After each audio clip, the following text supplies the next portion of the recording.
Whoop. We are in the cut, y'all. We are definitely in the cut, man.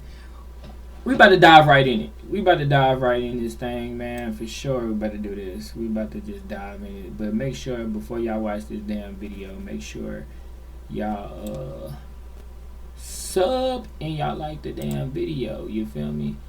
Make sure of that. But we about to react to this guy, man, that's putting a damn Hellcat.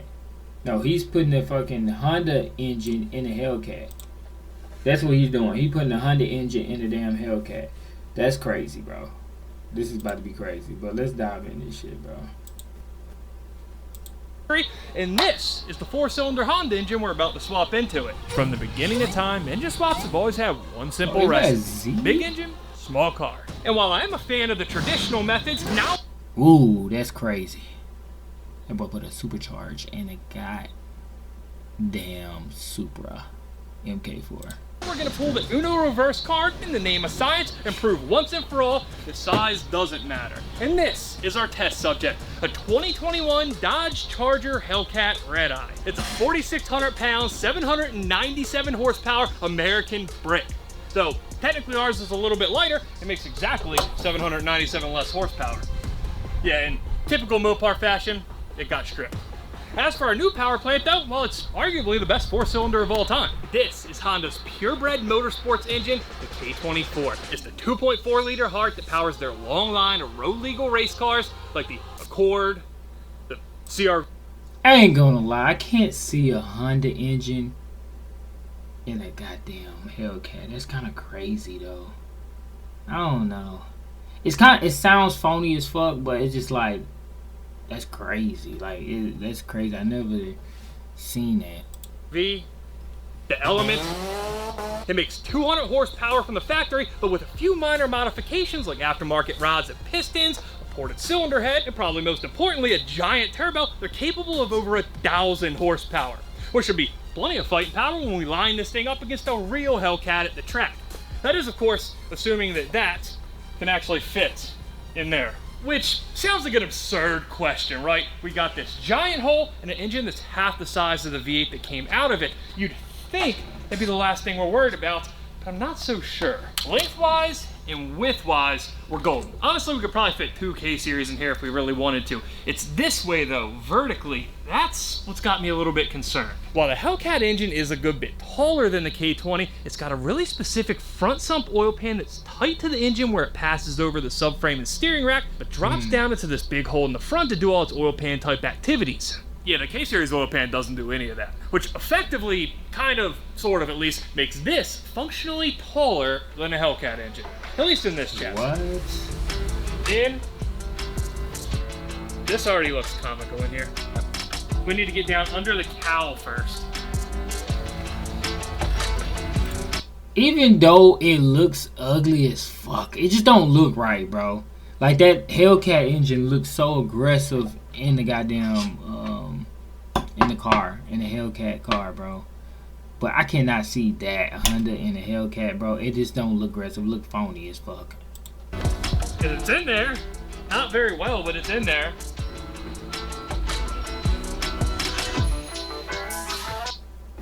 Whoa. What's that? I just built a budgeting app in Base 44. Guys, Nina just...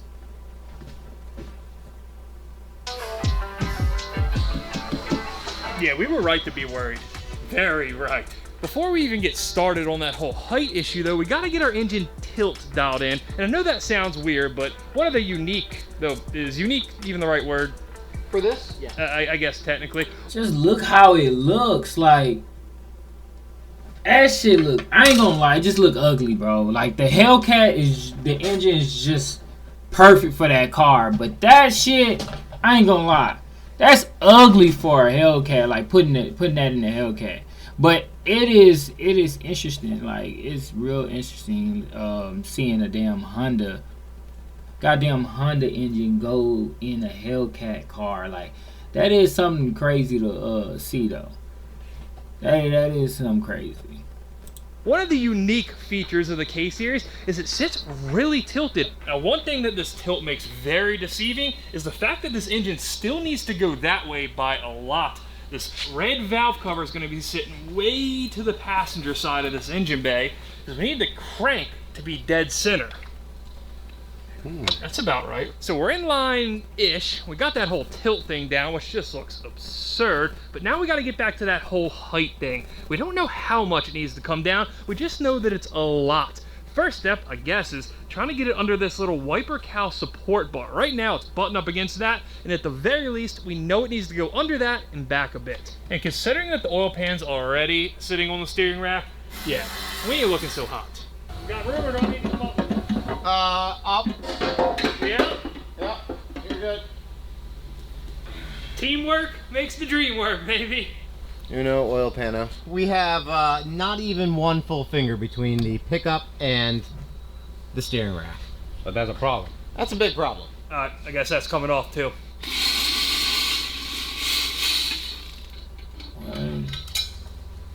Trust me, I know the oil pump hitting the steering rack seems like a catastrophic type issue, but it's actually not the biggest deal in the world. While I was doing research for this swap, I learned that anytime you're running a K-Series in a rear-wheel drive configuration like this, you pretty much have to ditch this anyway. Keep in mind, these engines are supposed to be transverse mounted in a Honda engine bay. So regardless of what chassis you're swapping one of them into, if it's in a rear-wheel drive configuration, you're gonna run into some level of steering rack slash subframe slash sway bar interference, though I do kind of think this is an extreme example. Now back down we go.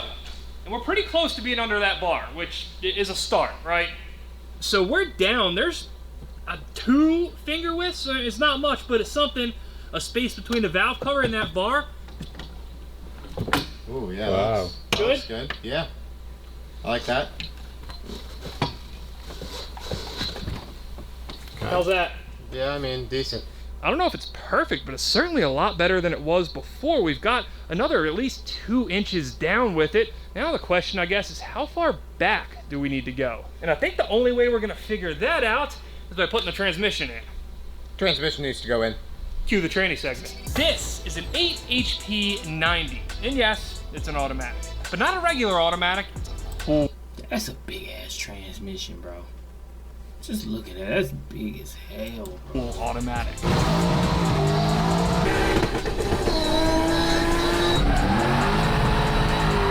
Eight gears, lightning fast shifts, factory trans brake. It's the best of the best when it comes to torque converter automatics. And while there are a ton of different variants to the 8 HP, most of which are out of BMWs, the biggest and the baddest of the bunch is the 8 HP 90, aka a factory Hellcat transmission.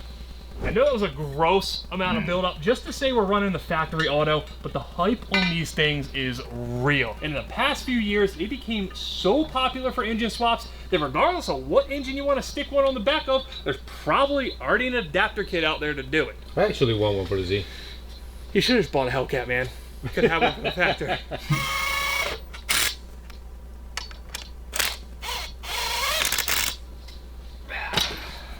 That is not a light transmission. Now obviously there's supposed to be a flex plate and a torque converter and all kinds of other stuff in there. We're not putting any of that in for now. We just need to make sure it fits. Then we'll worry about the internals later. Yeah, I probably should have grabbed the chair. I am doing the splittiest of splits here. I mean, you're flexible, right?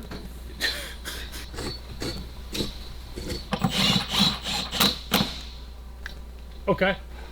I think Dang, so it's that's how about you right height-wise. That's how you put a transmission in. That's crazy. If that motherfucker fall on you, it is over with, bro. That shit, I know that shit heavy as hell.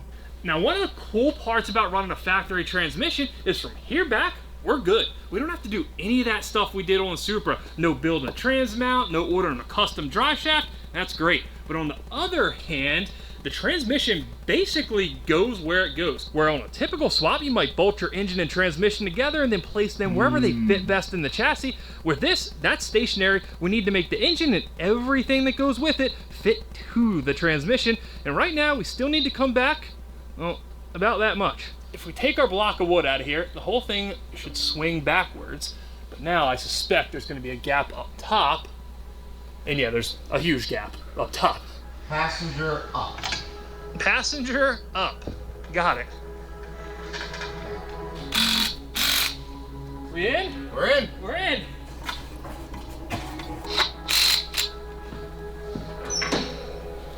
Wow. That looks sick. Like, way cooler than I thought it was gonna.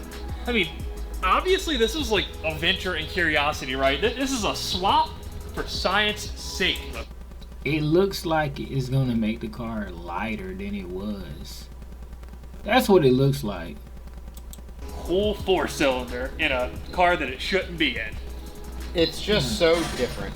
I think that's why I like it. Can't wait to see the reaction in the comments. Sorry. We do have some minor adjustments to make, but this is pretty much where this thing's gonna sit too. Now, I did think it was gonna end up a little further back, but between where the factory transmission sits and that thick adapter plate, it all ended up just being a little further forward than I thought, which might actually turn out to be a good thing given our oil pan situation.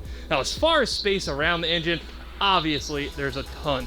On the driver's side, there is well over a foot. On the front, there's still a ton, though it's actually a little less than I imagined. And then there's the only part of this engine bay that could be even considered tight, and that's the passenger side, which also happens to be the exhaust side of the K-Series engine, meaning we need to fit a turbo manifold, a downpipe, a wastegate, all on this side of the engine bay that already has the fuse box and the ABS pump. It'll be tight, but that is a problem for later. For now, we need to get this thing off the hoist and build ourselves a set of motor mounts. On the engine side of things, I bought what's known as a K20 builder's kit. It's more or less just a piece of steel, some spacers, and a few bolts that bolt to the K20 and let you build whatever kind of engine mount you want off of it. Now, the way this was supposed to work is we take this little bushing section that also came with the kit, stick them in there between the tabs that I tack welded on to the plates that attach to the engine, and build a piece of pipe that goes from there to these plates that Tim built that replace the stock motor mounts. But after sitting here for a while and playing with our pipe, it seems like that might not be the best way to do things. It's such an extreme angle,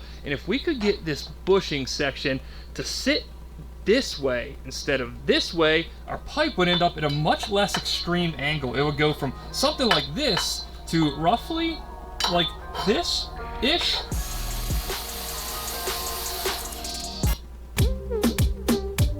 Ooh, we got that reggaeton. Today, we're gonna be making beats you guys send me, okay? So let's go. Chinchy, please do.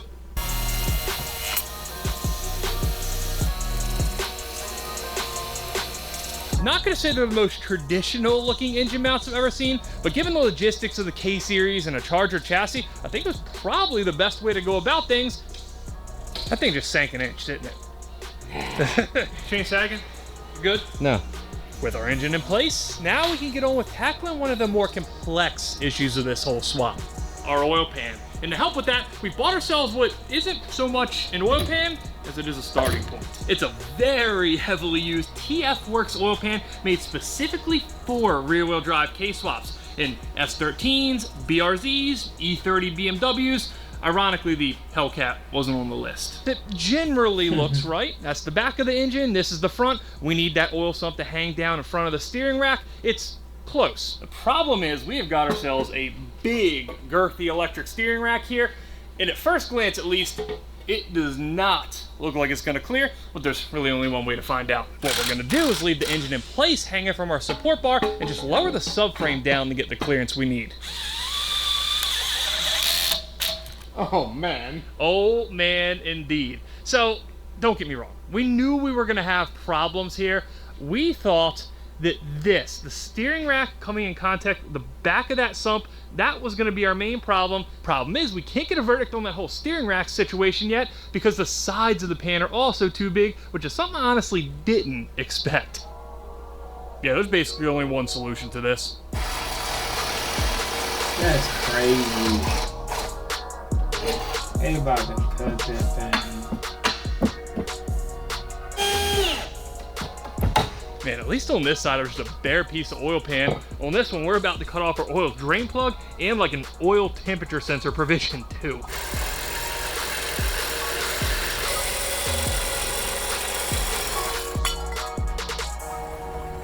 Probably gonna have to do something about that too. No, that's pixie dust for your engine. Let's see what we're working with now. Pretty rough.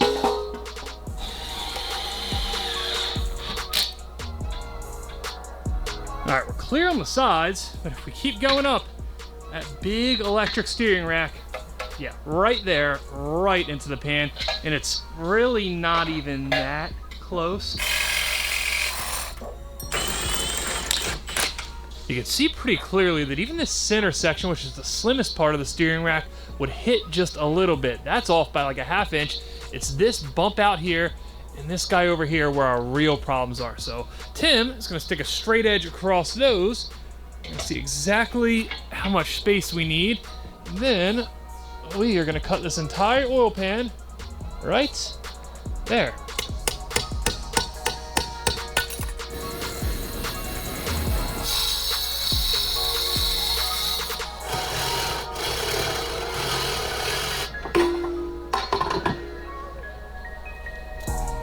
That is so close. It does technically work on this front. That, though, is touching.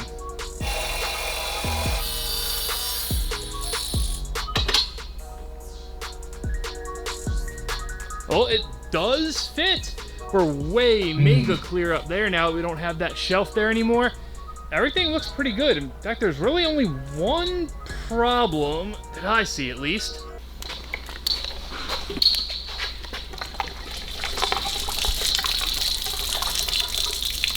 Now, quite clearly, not only is Tim gonna have to work a bit of TIG wizardry and seal all this stuff up, but over here, it's not gonna be quite as simple as going up and over to there. And that is because we still have to account for this whole oil pickup. Where our old pickup was a one-piece unit that went straight back, this rear plate has a hole in the side of it that lets you build the pickup wherever you need it to go. The one that came with it is this guy that goes right around in front of the oil pump, and I'm hopeful this thing will still work, being that we didn't modify the front of the oil pan. To cover up this hole, I've turned to some CAD, some cardboard aided design. And that'll go right in there. I know it looks like we just hacked up a really nice oil pan, and that's because we did, but there is a little bit of logic here. At least having a point to start from like this made it 10 times easier. Much quicker. The only real things left to do is check for leaks. For that, we brought in a leak specialist. God, let's go. I want to talk about it. It's not good. Looks good to me, right? Uh-huh. And with our biggest fitment question mark officially resolved, now we can pull the engine back out for the first, but surely not the last time, and get her sealed up for good.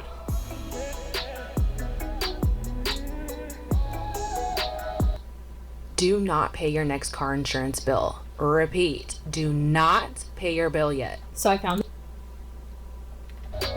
That's convenient.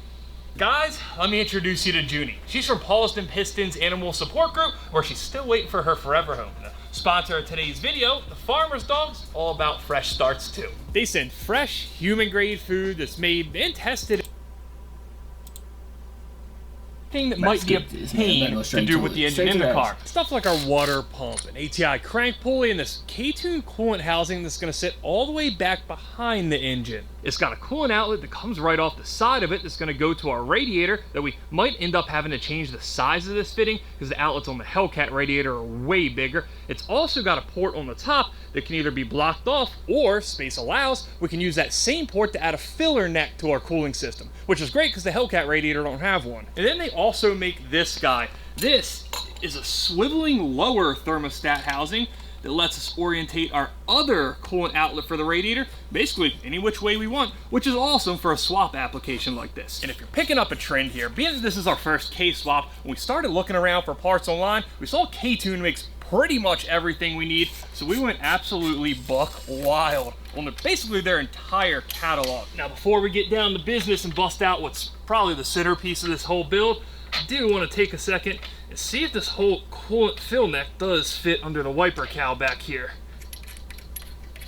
I mean, it's not in the perfect location, obviously, being under the wiper cowl like that, but if we maintain that, that means we won't have to run that big plastic expansion tank that goes on that side of the engine bay. So I think the slight inconvenience of having that thing back there is going to be worth it, given that it makes the rest of the cooling system ultra simple. Yeah, that's enough about the cooling system for now. Now it's time for the centerpiece, this HPT 68mm turbo, which is Them big 2 turbos, man. Them the things that's gonna make you fly. Fly like the wind, you bullseye. hopefully at least going to be the key to making 4-digit Man, bro. horsepower. Originally, the plan here was to sit this just right here on side the engine, basically the same way Dalt did on the 2JZ Challenger. But now this thing tilted so much, which I didn't expect. Yeah, clearly not gonna work. So that basically leaves one place to mount this thing, and it's somewhere up here in front of the engine. We could fit it kind of like square in front of the engine like that. It fits, but it just kind of doesn't look that great. So the other option is right here off to the passenger side of the engine in like a 45-degree angle, and maybe even tilt it up a little bit. And plus, if my very precise calculations are correct, we should be able to use this giant duct on the front of our hood as our intake. Sold? Sold. Unlike the whole hood thing, this turbo mounting does have to be precise. And for that, we got the Horsepower Locator 3000, right? That's Wow. the official name. Yeah, I like that. I like it. I can put that on here. I mean, technically, it's just the 2 flanges with some stainless steel brake lines welded to it, but it's patent pending. You put a couple thousand after anything. And, Exactly. Yeah. There are exceptions to every rule, naturally. That is right where we're supposed to be at right now. I think so. Okay, I got this. Does that look like it's gonna fit? Do we have room between the fuse box and everything? Mm-hmm. I think it's at this angle it will. Okay, so I guess we just found our placement. Yep. More or less. The beauty of the Horsepower Locator 3000, Patent pending. it also gives you exterior dimensions for the manifold. So I know I can't build my manifold outside of that line. Kind of stay inward, and then we're gonna have our engine to work around otherwise. It's gonna be perfect. So we've redesigned the Horsepower Locator 3000 and used some exhaust hangers to locate our flange now. It's a little more sturdy, add some Stiffen weight it to up, it. right? Yeah, exactly. Welded the That is collector to this guy, impressive. and then slowly started designing our runners, which much easier than a set of headers. So we're basically 50% there, and for these last 2 runners, we have to keep it within this plane and kind of piece together in order to get all these pipes to match up squarely while still looking aesthetically pleasing.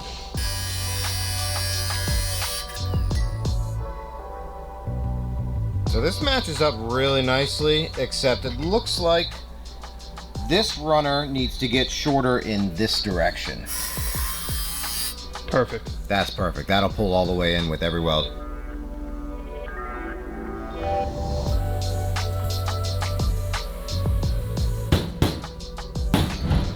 Ain't gonna fall apart. I wish I could just like take these and just throw them at. I ain't gonna lie, I gotta learn how to weld and stuff, man. I really wanna do this. Like, fix on cars, I love this, man. Like, the welding shit, this shit hard, bro. Like, they really, like, building this engine to actually fit up in this Hellcat, man. Like, they building, like, they own pieces. It's dope. Throw them up, see what sticks. I don't want to damage them. You know, this is the complicated part, as crazy as that sounds. Building the runners was very straightforward. Well, yeah, when they're not attached to anything, I guess, right? Correct. Runner number 2. Muy perfecto. Yeah, that fits like a glove. This one. Yeah. It's really close. It needs a minor adjustment. A little bit out of the bottom will fit real flush. Be good to go. That'll do. That's a nice fit up. Phase 2. Mark our center on top. And we'll give her the old squeeze.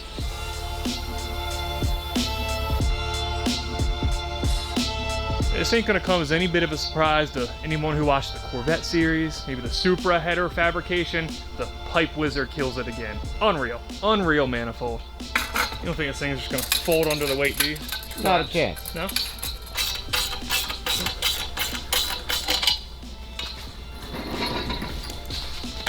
Sick. Now, while the turbo manifold's clearly the most complex part of this whole turbo system, there's still a few more things we have to do that are quite critical to this whole operation we have going on here. Number 1, we need to supply the turbo with oil to make sure it doesn't go boom. And number 2, we need to find a way to control our boost so our engine don't go boom. Now, this turbo's already came pre-fitted with a Dash 4 oil feed fitting on the top of it, which means all we need to do is take pressurized oil from somewhere on our engine and feed it into the turbo.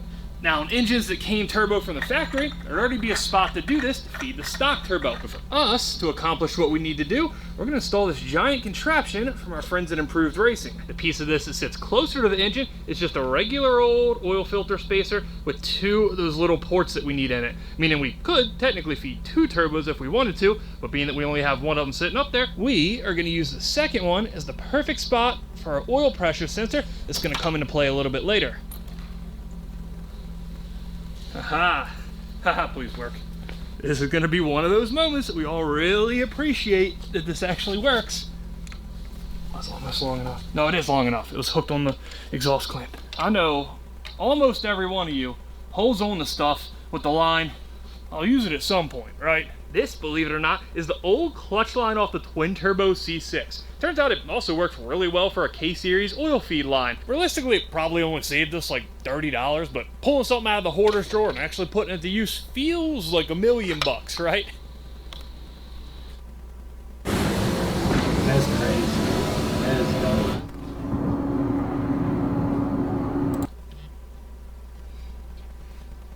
Alright, so we know our turbo is going to live a long, happy, healthy life. Now we need to make sure that our engine does the same. The problem that we have presently is 100% of the exhaust gas that comes out of our engine goes straight up into our exhaust housing on the turbo and spins the turbine wheel. That, of course, spins our compressor wheel on the intake side, which of course feeds more air into the engine and leads to more air coming out the exhaust, spinning this exhaust wheel even faster, which in turn spins this compressor wheel even faster. I think you see where I'm going with this. It's a never-ending loop of basically unlimited boost, which ultimately leads to this whole engine turning to dust. But it's alright, we got a solution for it in the form of a wastegate.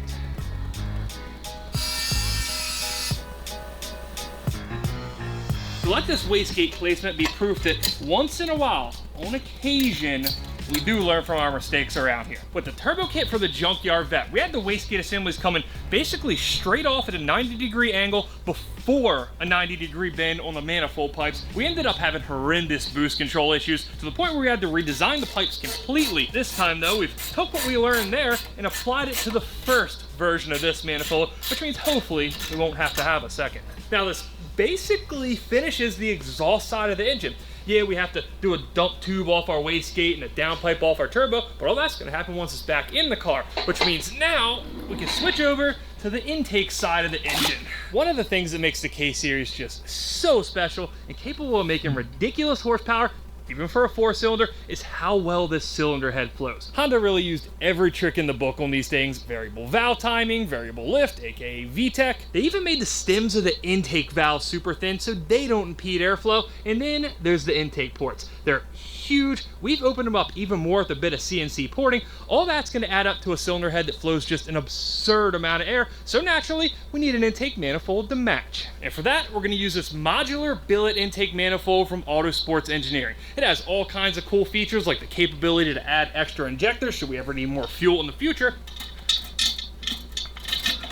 Okay, so slight additional bit of information here. It does not seem to work with this K24 water pump bracket.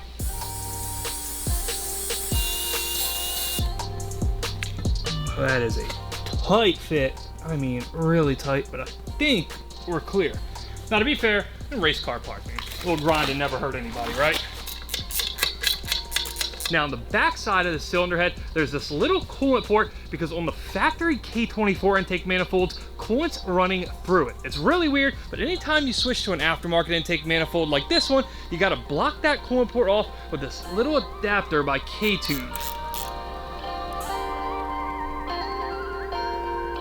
Toss on our Bosch throttle body adapter from outside our garage. This guy's gonna let us mount our throttle body any way we want, which gives us a ton of flexibility on the fitment front. But before we mount this in place for the final time, we're doing a little bit of thinking ahead, which I do realize is kind of rare in this area where we had to do all that grinding. That is where our tensioner mounts, and given how big this thing is, we're gonna have to make the air just a little bit crunchier. Wow, yeah.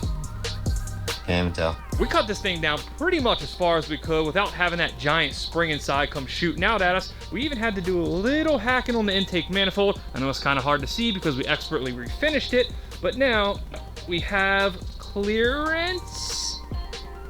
I see light. I see light. If there's light, there's clearance. Now, while we're on this whole belt drive kick here, we might as well just go ahead and finish it up at this point. So we're gonna install our fancy new alternator by MechMem, which, fun fact, puts out 3 times the power that the stock one does. This Hellcat, as you'd probably imagine, has a lot more going on with it than the 04 TSX this engine technically came out of. It's got an electric power steering rack, it's got a ridiculous radiator fan on it, so we're gonna need every bit of this 340 amps.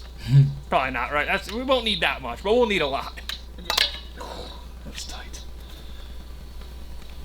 Now, after quite the detour there, we can install this throttle body along with a 3-inch coupler adapter, also by outside of the garage, and check this intake manifold off the list. And that means we can finally put the engine back in the car. So curiosity's got the best of us here, and we figure while we have these engines out, we might as well, you know, see what our fancy new K-Series weighs compared to an actual Hellcat engine. I say 517, a 97. 790. I won't slap that too hard. Way heavier than that. Okay. Yep. 390. No. 545, 880. Wrong. Okay. I think, yeah, the Hellcat is going to be heavier. Yeah, I'm gonna say 900, 500. Okay. Wow, you think it's that heavy? 100%. No, not a chance. Yeah. It's It's got a little bit of weight. No, I don't think it's 500. I think you're right on this, Tim. I'm going 8 on the Hellcat, 410 on the K.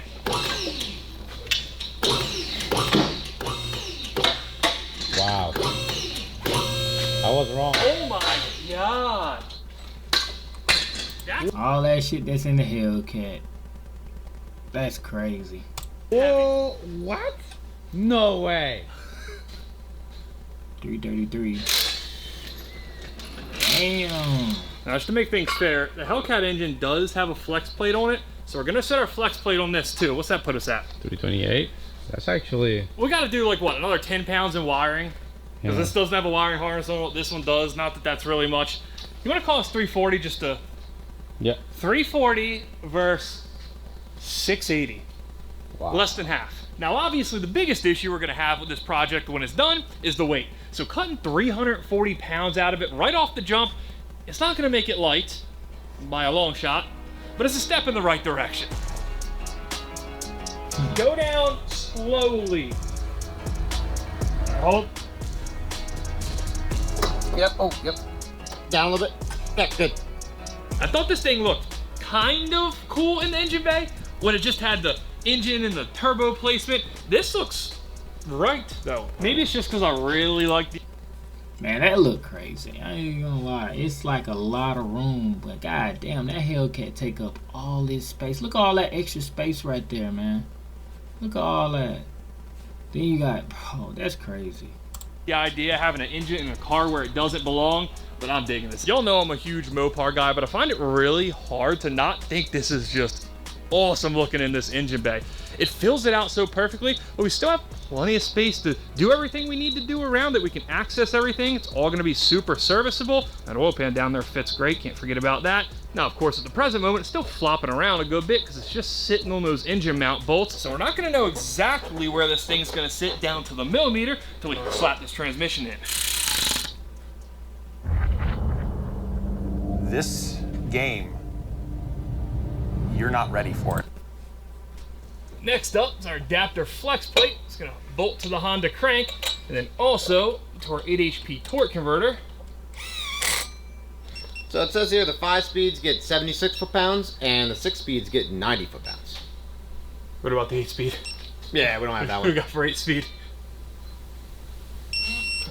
A little torque converter, bushing / snout support on. 7 foot-pounds. So, what's the conversion to Ugga 7 foot-pounds. Okay, so 0.3 Ugga. I thought that's right. Yeah. You said 70 foot-pounds, right?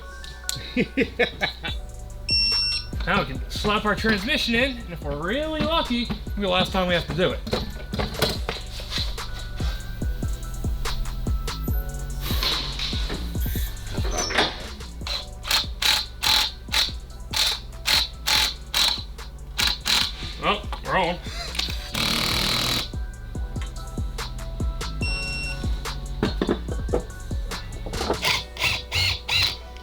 next up on the agenda now that the engine's in the car, I suppose, is the downpipe. Gotta get all these exhaust gases out of the turbo into the back of the car, and we have to cock that a little bit.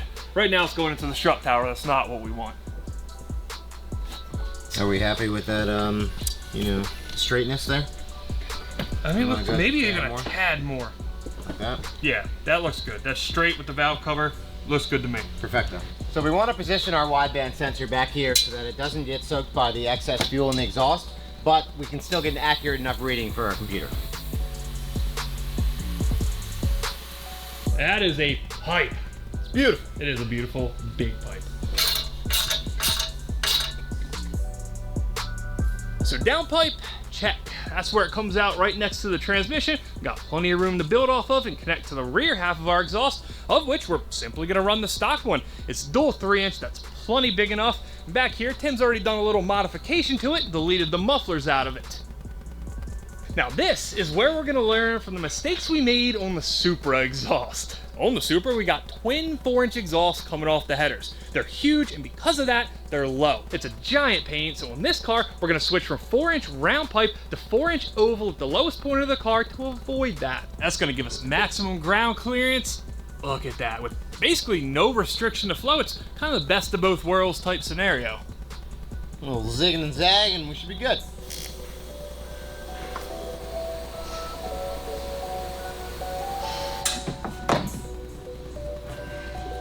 Now, being that we have one 4-inch oval pipe approaching our rear section of the exhaust, we ain't gonna be able to do much with this. So the plan is, cut this X pipe wherever it looks most ovally and just stick them together. That's crazy. Ovally-ish. That's crazy. Both of you admiring a pipe. That's insane. You know, I respect it, but It's a pipe worthy of admiration, right? wow. I assume it's gonna be like kind of quiet because there's two mufflers back there and it's a tiny little engine. But the curiosity level is all-time high on this. I'm genuinely excited to hear it. Maybe even more so than I am to drive it. But we still have a ton of work to do before we can push that start button and expect to actually hear something. We got the fuel system, the cooling system, the intercooler, the ECU, the transmission control, which is going to be a whole deal in and of itself. But I'm hopeful that by the end of next episode, we can actually hear this thing come to life. Now, before we go, let's address the elephant or the hawk in the room, if you will. I know you guys seen this thing in the back of this video like 10 times already because we're genuinely horrible at trying to keep anything secret around here. So, I mean, we might as well, right? We have to make it official. Trackhawk color reveal. That came off slick. I feel like I'm working for a dealer or something. What? That was nice. We painted it Porsche gray black. It's inspired by that Macan GTS I rebuilt a while back. So for those of you guys who've been asking, where's the Trap Hawk? Don't worry, she's back. We can finally start turning some wrenches on her. And as per usual, we got a couple small little surprises to go along with this too. Though, don't worry, it's still gonna have a V8. We're only doing this once. Thanks for holding the camera, Rocky. If it wasn't leaking, he would have stopped. So they haven't finished the car yet. That's what you're telling me? That's crazy work. That's crazy work, man. But I hope y'all enjoyed the video. I see y'all in the next video. Y'all let me know if y'all ready to see the next episode of this, man.